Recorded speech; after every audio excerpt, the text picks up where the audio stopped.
Jo sí que tinc que dir-te, i tinc que dir-los a tots, que el que s'ha dit de que els expedients de responsabilitat patrimonial és d'una empresa i no se duen des de l'Ajuntament és fals.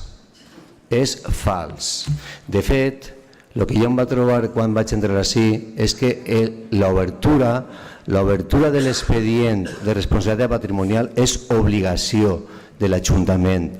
I quan jo vaig arribar ací, totes les reclamacions que n'hi havia no se n'hauria ni uno. Directament no se contestava a l'administrat, no s'hauria un expedient de responsabilitat patrimonial. I esperaven que passara el termini adequat i si el veí tenia ganes d'anar a pleitejar, que pleitejara. De fet, així instituirem una reunió els dimarts per la vesprà per a tractar temes legals i urbanístics, només per el fet de l'avalanxa de casos no atesos que eren flagrants.